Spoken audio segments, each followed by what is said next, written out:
Hi, and welcome back to Gemma Network Open Live. I'm Seth Truger, Digital Media Editor at Gemma Network Open. I'm Fred Rivara. I'm the Editor-in-Chief at JAMA Network Open. I'm Angel Desai. I'm the Drama Fishman Fellow. Of course, if you're following us live, please send us your questions or comments on Twitter. You can just mention us at JAMA Network Open, or you can comment, reply on the video at Facebook or on YouTube. So our first paper today, we have the use of mechanical cardiopulmonary resuscitation devices for out-of-hospital cardiac arrest 2010 to 2016 by Peter Kahn and colleagues, including senior author Joe Ross. So this is a great study looking at the issue of the use of mechanical CPR devices, or MCPR. This has gotten pretty popular, especially in pre-hospital usage. What they did is look at the Nemesis database, big database, which now covers, I think it's 80% of counties. Yeah. There about 890,000 arrests from 2010 to 2016, and basically looked at how much it's used. And basically, if you look at the graph in the visual abstract here, you can see the numbers go up, up, and up. Basically, it went from 1.9% to 8% when you adjust for case mix and things like that. And this is all in the face of not having really any good data that it increases outcomes at all. Now, are you seeing this patients coming to the ER with this on? We don't a lot in Chicago. I think they're just not used very much in Chicago. My guess is it's mostly having to do with shorter transport times and also just where the funding comes from. And some of the things they found in the study were that it's more likely to be found in suburban areas and zip codes with higher median incomes. So those are two of the things. Also, apparently, they're more popular in the Northeast. Yeah, it's interesting. I mean, it's one of those things where technology is spread without any evidence that there's an added benefit. And somehow having a machine do the work that humans could do somehow seems like it's better when, in fact, it may not be. Right. And I've been in situations where we've used these a handful of times, and I've talked to a lot of people who... I think this is probably one of those issues where if you look at it on a national or big RCT level, there's probably not going to be a benefit. And a lot of it's the trade-off between how much delay there is and how much complication there is in basically trying to get the patient going from initial arrest to hands-on CPR to the machine, to then just kind of offloading to people who don't need to do it. Machines don't get tired. They can do it very, very well for a long time. And the big studies haven't shown any benefit, but I suspect, or I'm optimistic, that maybe for rural areas with very long transport times, for really prolonged arrests. I work in a big university setting where we have tons of hands to do CPR, and we don't really need the machine. But I could imagine if you're in the back of an ambulance for 45 minutes and one person's driving, there's not a lot to do. Well, but on the other hand, if you're doing CPR for 45 minutes, you probably should have stopped 30 minutes ago. Potentially. I've also had a couple cases where we've had patients who go to ECMO with active CPR going on, and that certainly passes the sniff test there. And the cases where it's been involved, where I've had fewer hands to do hands-on, the manual CPR, it certainly is nice to cognitively offload the chest compressions and not think about it. So you trained in Seattle, which is kind of the home of the advanced paramedics. Did they use this device there? I remember, so we had one rotation where we were at Harborview, actually, and we rode along with the paramedics, and I don't remember them having it, but that was a few years ago, so things may have changed. But I did wonder about this north. You said it was more common or more prevalent in the Northeast. Did these devices actually originate in the Northeast? Do we know, or is that just I think a lot of it strange association? I think a lot of it is just one, where money is, two, where interest is. One of the cliches in the EMS world is that if you've seen one EMS system, you've seen one EMS system, and they're all just so unique. Even in Chicago here, where we've got this big mishmash and patchwork of different things, and there's so much variation that I suspect that's big. Right, they all have their own medical directors and unfortunately their own protocols, and this is one of those. I mean, what do you think it will take to either show these things work or get rid of them? Yeah, getting rid of them. I mean, there's so much stuff that people like their toys, and especially as you get more and more advanced critical care, people like there's I think I've certainly noticed a tendency for people to like cool toys that seem to make sense and pass a sniff test. I think, honestly, what I would love to see is studies that show which subpopulations it's more helpful in. Again, like I said, it makes sense if you have a 45-minute transport time in a rural area, or to get from the Queens to the Bronx or something like that. Yeah, well, exactly. There's a lot of traffic too, right? Yeah, that may make sense. I don't know. I guess I'm still pretty skeptical. Yeah, I mean, I mean, I'm skeptical, and it's they mentioned some of the costs. Like the list price is $10,000, but $10,000 for one EMS system spread out over how many arrests ends up, it's not much. Being a lot, especially given how much each individual each transport costs probably a couple of $1,000. Yeah. Well, it certainly can. Yeah, or the overall cost for a patient who's getting CPR is going to be in the order of thousands and tens of thousands of dollars. So it's to me, it's also nice that this database is being used. I know it's a big effort to put together this database, but now that the database is being put together, I expect that there could be a lot more research coming out of this database that really be useful to looking at EMS care. Yeah, and we've talked about on the show before how some of the great Scandinavian databases are. We're getting closer and closer to some of that. So I always love counties. To me, is one of the interesting things here. Especially, I grew up in New Jersey, where counties actually have some political power. But there's about 3,144 county and county equivalents, which includes some cities that act like counties. If I remember correctly, in 2010, the last census data, half of Americans lived in 146 of those counties, or county equivalents. So the fact that they've got 80% of the counties, like 2,500 of the 3,100 counties in here, is probably most of the population. But it's just some counties have 6 people in them. Right. Yeah. So counties are a bad way to count people. So it was a nice study, and glad to have published this in JAMA Network Open. Yeah, it's certainly interesting. Hopefully, it's one more reason for people not to spend $10,000 on unnecessary equipment. All right, so we're going to move on. Next up, we've got a paper by Ganjulia and colleagues, Cascades of Care After Incidental Findings in the U.S. National Survey of Physicians. So this one's fascinating. I think something we can probably all relate to, where you have a patient who gets routine tests, like a chest x-ray or an EKG, sees a finding, you get a phone call from whoever saying, hey, there's this lung nodule, they need follow-up, et cetera, and that turns into, well, do they need a follow-up MRI 6 months from now, or do they end up getting a biopsy and then surgery?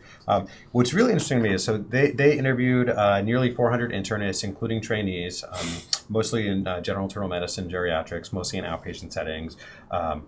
99.4% of the docs said they've been involved in some sort of cascade of care. I'm curious who that 0.6 is, because I can't. Non-practicing docs. Right. Some of the stats, there's a lot of numbers here, so at risk of having some number salad, I just found it interesting. So 1 out of 5 of the docs have been in a lawsuit. 1 out of 9 of those said that lawsuit included a missed incidental finding for follow-up, or an incidental finding that didn't get follow-up was part of that lawsuit. Of the docs who were there, 40% of the docs said it involved themselves while they were a patient, or 54% of them said a family member was involved in some sort of cascade of care. Which that seems that's huge. And then just the kind of burden that 20% of the docs said weekly they deal with a phone call with some sort of incidental finding. 16% of the findings, or 16% per week, get a new test based on incidental finding. 15% get a repeated test. Nearly 80% of the tests, nearly 80% of the incidental findings lead to an invasive test. Nearly 80% of the docs reported incidental finding that led to an invasive test. 55% leading to an ED visit, and 50% of hospitalization. I think that was per month. Although on the flip side, something like 90% of these were clinically important or something that could be done about. 2 out of 3 reported that some of these lead to a chronic disease diagnosis, 6% lead to a cancer diagnosis, or about 1 out of 3 lead to an acute problem. And the ratio of how many can you recall in the last month that led to something that was not important versus important was only 2 to 1. So it was a 30% to 15%. Yeah. So these aren't all to complete waste of time. So there is a big burden of finding stuff that doesn't matter, or a little distal that ends up being nothing. I'm sure you had some of these as a house officer and a fellow. Yeah, oh, definitely. And I'm married to a radiologist, actually. Oh, okay. So they probably see even the most. Yes, absolutely. And I think it is a struggle, trying to figure out what to report, what not to report, and then also, sort of what ends up happening after that. There's a lot of thought that has to go into that. I also really appreciated here the questions looking at how you lessen the negative consequences of cascades, and having sort of accessible guidelines. And I may just use this as a plug to encourage open access guidelines to be able to, afford people that opportunity to be able to access things. Yeah, I mean, there's obviously the morally ethical question of, you're obviously going to tell the patient this, and how do you explain it to the patient that we found this incidentally, and what do you then counsel them to do about it? Obviously, it depends upon what the particular incidental finding is. I mean, we've done studies in kids for post-concussion and occasionally discover a brain tumor. I don't want to encourage our listeners to saying that every kid has a concussion should get an MRI, but then you discover something funny on there, and how do you follow up on that? Right. So these things are these incidental findings. I think, to me, the messages are twofold. One is, make sure when you do a test that it's a necessary test. And then 2, when you have something that comes up, you're sort of obligated to follow it up and chase it down. Yep, and that does lead to some, wasted time and effort. And what's one of the other numbers that stuck out for me is that the doctors report that a third of the tests that led to these cascades were probably inappropriate in the first place. Right. Yeah. That's the big issue. Right. Yeah. So this stuff's tough. We all deal with it. I know, like when I there's one of the big debates in emergency medicine for the workup of headaches right now is CTLP versus CT-CTA or CT angiography for subarachnoids. And for me, one of the big reasons I don't like doing the CT angiography is that 1 out of 50 people, 2%, just have aneurysms that we're going to find. Right. And you tell the patient, hey, by the way, we did this workup, you're fine, your headache's okay. By the way, you've got this aneurysm. It's probably going to be fine. Probably has nothing to do with your headache. But at some point in your life, you might drop dead. And anytime you get a headache, you're going to get a big workup, and it's going to be a huge amount of work. Yeah, we work in a trauma center, and the typical workup in trauma center now is head to toe CT scan. You know that. Head, neck, chest, abdomen, pelvis. Yep. You cover a lot of territory there, and you're going to discover some things in there that you didn't know about. Yep. That have nothing to do with the trauma, and then who's going to follow up? And I think that's the other question. Say you're a surgery resident in a trauma center, you discover this internal finding. How are you going to make sure that it's appropriately followed up? Right. Yeah. And I deal with that all the time. Where I'm working in the ER and get shift work, and we get overreads where they call back hours later and say, hey, we found this nodule or this something or other that needs to be seen. And it's patients that I have never met before, calling them out of the blue. Right. And they're gone now. They're gone home. Right. Exactly. We've got a pretty good system in my hospital, but I've certainly worked at places where it's difficult or having really difficult conversations, and a lot of the time, again, we're chasing our tail and not finding anything. Yeah. I mean, I'd love to hear from readers and comment on our website about what have they done for these incidental findings. All right, so moving on, the rest of the table of contents. Next up, we got a paper by Phillips. This is another one where they used AI to try to detect melanoma on images of skin lesions. We've talked about on the show countless times. There's probably going to be a future in the not too distant future where AI is good at either radiology or pathology. So you looked at 1,550 images of both suspicious and benign skin lesions compared to the histopathology. These came from dermatology and plastic clinics. The area under the ROC curve is up to 92%, which you can see on the graphs is pretty good. Yeah. One of the things I love about this paper is if you look at the graph, the figure 2, they broke it down by what type of camera. Right. Yeah. So the iPhone S versus the Galaxy 6S versus using a DSLR camera, and they're all pretty differences. Similar. Yeah, there are slight differences. They were pretty similar. And if you get up to 100% sensitivity with this algorithm, this AI algorithm, it had 65% specificity, which is pretty good. The clinical diagnosis was only the clinical histopathology was with the same sensitivity was 70% specificity, which is still a little bit better, but we're getting closer and closer to this being ready for prime time. I mean, to me, what is does your husband use AI at all in radiology? I know that that's a concern. Take away his job? Exactly. I know that that's a concern. Certainly in radiology. I mean, to me, one of the big uses of something like this would be in a low resource country, and particularly for dermopathology, which is it's in a subsegment of regular pathology, and the expertise to actually read these things correctly. I think there's a difference there, and so I think that in some countries this might be a really, really important tool. Yeah, and I think even in higher resource countries, I think a lot of the promise isn't going to necessarily be in replacing radiologists or pathologists or dermatologists in this case, but in kind of separating some of the wheat from the chaff and just highlighting the areas that, a lot of the routine stuff on routine chest x-rays could probably be done by the computer pretty well, and then flagging the high-risk areas. Yeah, and we published an article in JAMA Network Open last month or two where they had machine reading of the chest x-rays for finding kind of these incidental findings. So, I mean, sort of looking at the chest x-ray and being able to then predict the risk of mortality in the next 5 years, based upon these other findings that weren't done initially for that chest x-ray, but you can use that data for a lot of other things. Right. It was shockingly accurate. It was very accurate.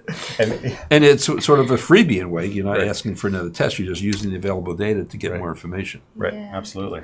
I do wonder about things like this because it's usually just a moment in time, correct, when they take the picture. And some of this, I assume in dermatology, but also in radiology, is looking at something over time, right? Is it changing over time? And so that might be the next step, since AI really is supposed to be constantly learning, right? Right.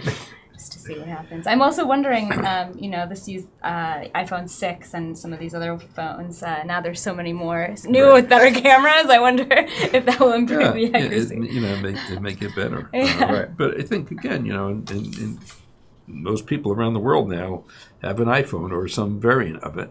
And so the use of that technology could be quite widespread. Right. But the flip side is how much, especially as the cameras get more and more detailed, is it going to be, more and more false positives and lead to more cascades of care. Yeah, that's true.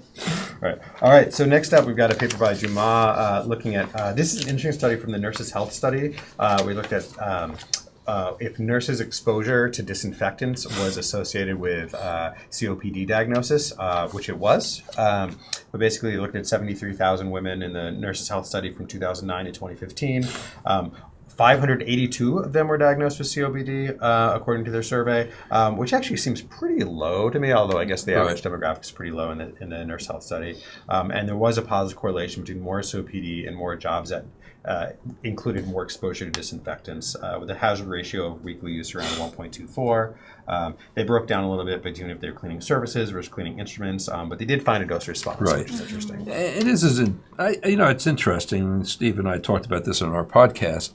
I think it's important to think about the relative risk or the hazard ratio, but also the absolute risk. Right. So the absolute risk in these otherwise healthy women of COPD was actually quite low. Right. Now, it might have been 24% higher in women who have been exposed to these disinfectant solutions, but yet, nevertheless, it's still quite low. Right. And I also remember, I never saw this paper primarily, but when I was a med student, we talked about in my biostats class about how there's one study that they used to think hair dye was related to, I think it was lung cancer, because there was an association with hairdressers and lung cancer, and it turned out that there was just a lot more smoking among hairdressers. So some of these differences might be, and they try to correct for all this stuff, but is it that the nurses who are cleaning medical devices work more in, say, surgery, and there's more of a culture of tobacco smoking, et cetera, et cetera. Yeah, but it also, this looked at nurses because it used the great Nurses' Health Study. Right. But it may have big implications for the people who work in our hospitals as cleaning. Yep. So I think that it was a interesting, important study that makes us think about what are the toxins in our environment that actually may not be as benign as we thought they were. And especially, working in an environment with, I'm washing my hands before and after contact with every patient. A lot of people are using catheter wipes all the time for, to just, spread the MRSA and Pseudomonas around the keyboard. All right. So next up, we've got the risk of infections and cancer in patients with rheumatologic disease. Angel, take us away. So this was a systematic review and meta-analysis, and they wanted to see what the risk of serious infections, opportunistic infections, and cancer were in patients that were that had rheumatologic conditions and were also on interleukin inhibitors. Interleukin inhibitors, I think we're seeing more and more. Recall that they work on the cytokines that play a huge role in inflammation. So this study looked at 74 studies, including more than 29,000 patients. They found that there was potentially an associated increased risk of serious infection, opportunistic infections, and cancer with the use of interleukin inhibitors.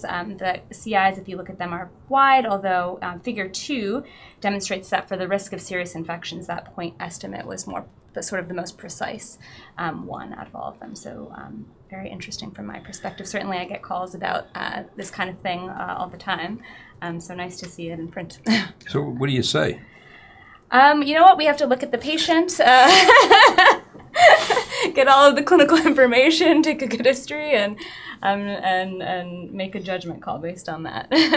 Yeah, it's not likely that you're not going to use these medications. Of course, yeah. I think it's about managing the risks as best we can. Right. Yeah, and it's not really any surprise that if you give people immune-suppressing medications, they get more infections. I'm a little concerned about this increase in cancer, although... there's somewhere back in my brain I remember learning about involvement of interleukins in cancer, but that's not something I deal with a lot on a day-to-day basis, fortunately. Yeah. All right, what's next? All right, next we have the association of open approach versus laparoscopic approach with risk of surgical site infection after colon surgery. So this was trying to determine whether laparoscopic colon surgery is associated with a decreased risk of surgical site infections compared to an open approach, with an emphasis on patients that have medically complex conditions or more comorbid conditions. This was a cohort study. They used diagnosis procedures, ICD codes, and on Medicare patients. They looked at 229,000 patients. and found that there was, in fact, a lower odds of developing a surgical site infection with laparoscopic surgeries compared to open surgeries. And also sort of interesting that this was the case even when looking at patients that had more comorbidities. So overall, patients with more comorbidities, of course, have a higher risk of surgical site infection, but laparoscopic procedures still had a lower sort of odds ratio, which was interesting. Yeah, I mean, I guess that so much of surgery is done laparoscopically now that the surgeons are quite skilled at it. I think you think about it, it might be harder to do laparoscopic surgery than open surgery, but in the hands of somebody who's experienced, it looks like it does not increase the risk of infection. Right. Yeah, and I'm curious if even though they did, these adjustments for comorbidities, if there's still some residual confounding, is it the patients with the most complicated surgery, the most complicated cancer, et cetera, that's going to be high risk no matter what and needs, because of their complex anatomy, going to need an open approach. The invited commentary actually, who has much more experience than I do doing surgery, which is very minimal, talked about how there were some pretty decent signals here, though, that a lot of it is it seems like the lap approach, even in the way they analyze the cancers, which are generally the ones that are more likely to need to be open. There's probably a lot more room to push the needle towards doing laparoscopic approaches more than we do, even when we think open approach might be appropriate. But again, I'm not a surgeon, so I can't comment too much about it. All right, what's next? So this is a comparison of pneumococcal nasopharyngeal carriage in very young Fijian infants born by vaginal or cesarean delivery. This looked at annual cross-sectional surveys that are performed in an area of Fiji, and this was looking before the introduction of PCV10 and then after as well. And they ended up taking swabs looking at molecular serotyping as well as PCR to essentially categorize what sort of pneumococcal carriage may be present. They found that infants that were delivered vaginally compared to those delivered via C-section had a higher prevalence of overall pneumococcal nasopharyngeal carriage. I think the number was 27% versus 20%, almost 21%. And also the density of overall pneumococci were higher among those vaginally delivered compared to C-section. There's a figure here that actually demonstrates a breakdown of the very serotype-specific prevalences because there are several different serotypes of pneumococcal infection. And of note, the authors did demonstrate that vaginal delivery was positively associated with nasopharyngeal carriage overall, as well as with non-PCV10 pathogens.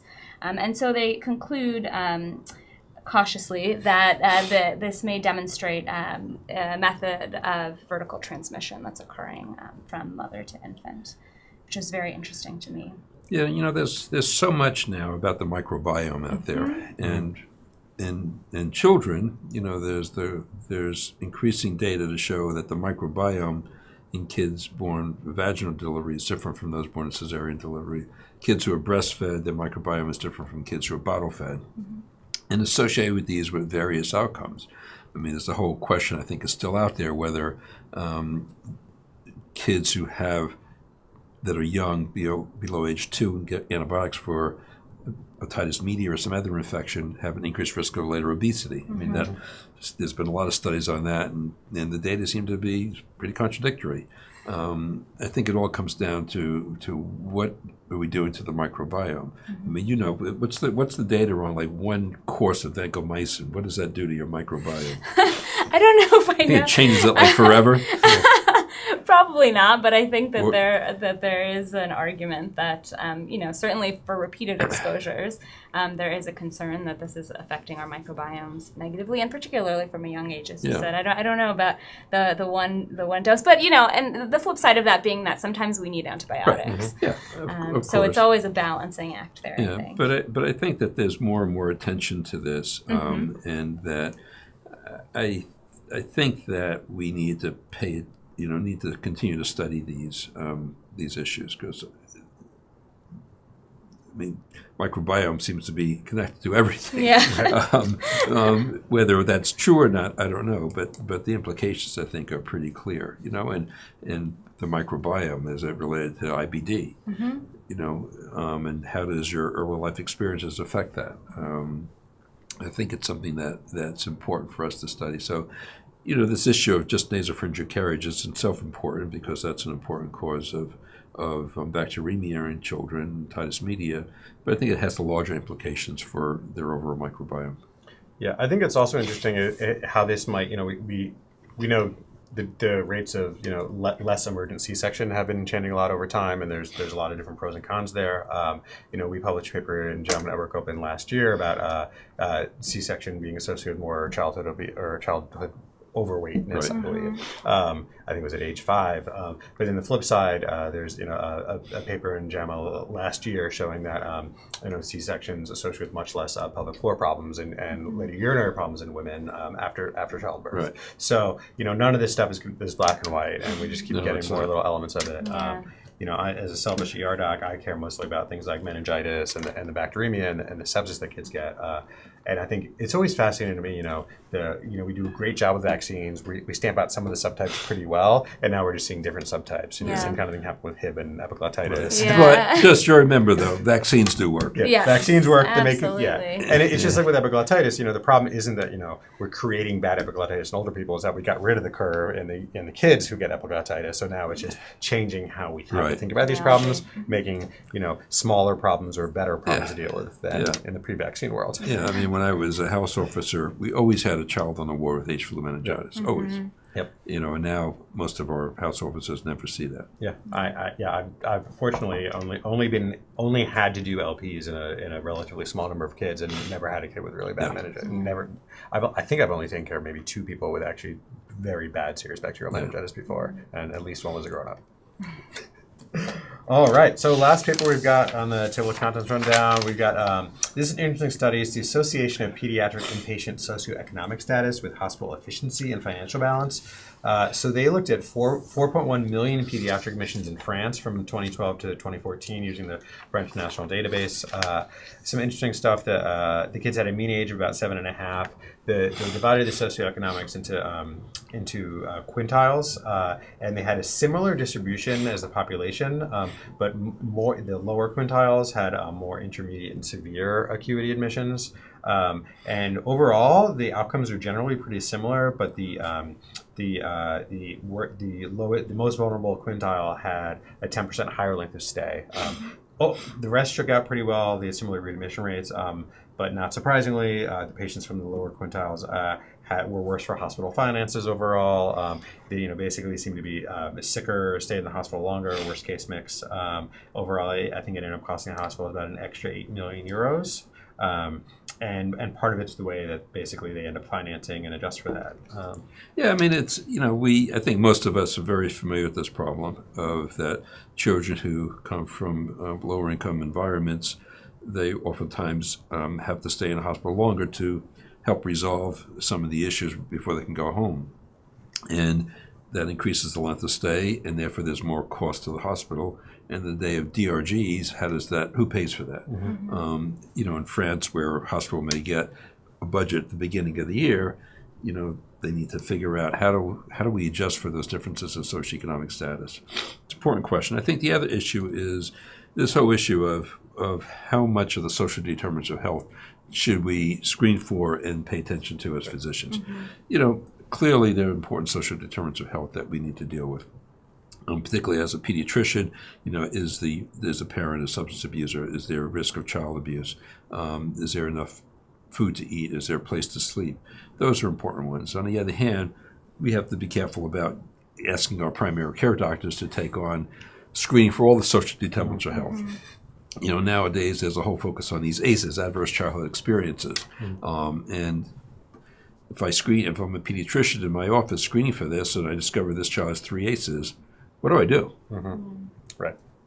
Yep, a lot of the so what. And I mean, I think ultimately these comes down to system-wide issues we need to address as a system, and how we do payments. The invited commentary by Matt Davis, who's at my hospital actually, or my university, he makes some good points about the way we do the DISH system with Medicaid. That is a pretty blunt tool for how we reimburse, and because of the way the Affordable Care Act and Supreme Court ruling turned out, it ended up not causing even more problems, but it's not necessarily related to the volumes or the actual cost or the individuals. And there's a lot of ways they suggest we can be a lot smarter about how we distribute money, so it's not coming down to the pediatrician to solve all the problems. Right. Well, thank you for listening. Yeah. Well, thanks for joining us. That's all we've got for today. Of course, follow us on all the usual social media channels. I'll be out next week, which we have to talk about if we're going to do another show. So I forgot about that. But follow us on the usual channels. You can download the author interviews on the podcast wherever you get them, and of course, check out these papers and more at JAMANetworkOpen.com. Our next release is going to be 10 a.m. Central Time on Wednesday and Friday as usual. So take care. Bye. Bye.